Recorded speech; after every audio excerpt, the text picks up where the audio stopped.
Moi, les gens qui viennent me voir à un moment, c'est qu'ils sont perdus.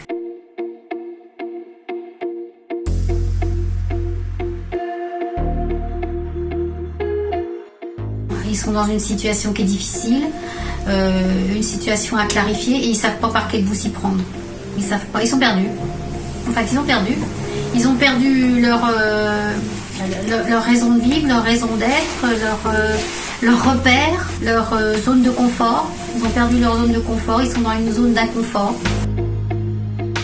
Le coaching, c'est un processus d'accompagnement. C'est comme un coach sportif, c'est pareil. Sauf que c'est ou dans les domaines de vie personnelle, ou dans les domaines de vie professionnelle.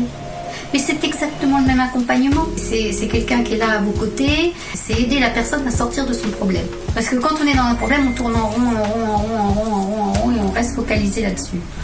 Or, se faire accompagner, c'est sortir du problème. C'est aller voir ailleurs. C'est une autre façon de penser, une autre façon de faire, une autre façon d'être. Parce que la solution n'est jamais dans le problème.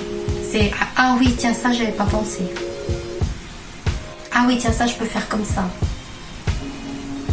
En fait, c'est aller chercher tout le potentiel et les ressources qui existent déjà, dont les personnes se sont déjà servies dans des problèmes antérieurs, qui sont là, qui sont enfouis, et que quand tu es dans un problème, tu ne le vois plus. Alors que c'est juste là et ça demande juste à être à ton service. C'est un coup de pouce, en fait. Coach, c'est un cocher. C'est quelqu'un qui t'emmène d'une situation A à un point B. L'origine du mot coach, c'est le cocher de la diligence qui emmène les gens d'un point à un autre. C'est ça les origines. Ça tend à être de plus en plus connu parce qu'aujourd'hui en France, il y a 4 fédérations.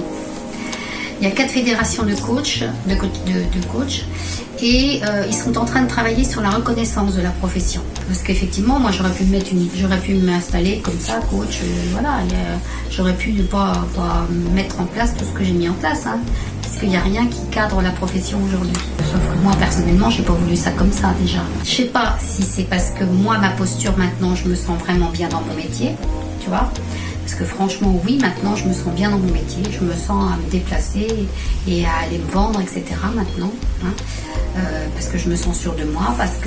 Pourquoi ? Parce que les retours clients que j'ai sont vraiment très, très satisfaits. J'ai des témoignages clients aujourd'hui qui font que le travail qu'on a fait ensemble... Dans le monde du sport, pour réussir, tout le monde a un coach. Sans rentrer dans le monde du sport, les entreprises, et là ça devient chez les particuliers. Moi aujourd'hui j'ai des particuliers, je suis des particuliers. Là en ce moment j'ai une dame, et là on est en train de travailler sur toutes les démarches, tout ce qu'elle va avoir à faire pour aller dans une nouvelle profession, pour trouver un nouvel endroit, pour vivre, pour quitter sa maison personnelle, donc changer les écoles des enfants, et tu vois, et là elle est perdue.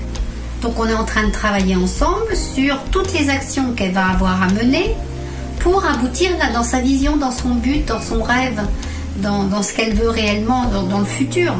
Moi je m'occupe pas du tout de cette partie où elle est pas bien, en train de divorcer, parce que là elle est dans la cuvette de la courbe du deuil. Et donc ce qui fait qu'il y a une partie d'elle qui est pas bien, mais ça c'est pas moi. Moi je travaille sur le fait d'accepter la situation et de repartir dans des actions pour reconstruire sa vie dans le futur. J'ai une autre personne qui vient aussi de se séparer d'une séparation difficile aussi, et elle aussi il faut qu'elle se reconstruise, parce qu'en fait elle procrastine tout, et du fait tu sais, c'est comme un enfant qui apprend à marcher et puis qui reste, il tombe et il reste sur place, il se relève pas, tu vois. C'est ça la procrastination, c'est-à-dire quand tu procrastines, tu peux pas avancer. Tu peux pas mettre les actions en place, tu peux pas, tu vois. Donc voilà, et seule l'action fait le résultat. Je l'ai guidée dans la mise en place d'un agenda, avec la gestion du temps, tout ce qui est important, l'urgent avec la méthode d'Eisenhower. Là, hier, j'ai travaillé sur les forces, les faiblesses, les menaces et les opportunités. Alors, avec des photos-langage, tu vois, j'ai beaucoup de jeux de photos-langage. Je travaille sur les qualités, je travaille sur l'estime de soi, sur la confiance en soi. Là, je vais monter un atelier sur l'estime de soi. J'ai tout un atelier sur l'estime de soi avec plus de 30 exercices à faire. pour remonter son curseur émotionnel. Celui qui n'en a pas conscience, qui n'est pas bien mais qui ne sait pas pourquoi et comment, etc., il ne peut pas le savoir, il ne peut pas le deviner. Dans cette période d'incertitude, il faut garder l'espoir, parce que forcément on va en sortir, et qu'il faut profiter de cette période justement pour aller travailler sur soi, mieux se connaître. Ils vont gagner de la sérénité, de la confiance en soi, de l'estime de soi, l'amour de soi et l'affirmation de soi. Pourquoi il faut qu'ils viennent? Parce que j'ai tous les outils. Aujourd'hui, j'ai tous les outils pour pouvoir les aider, les accompagner. Aujourd'hui, je peux faire beaucoup de choses, beaucoup de choses.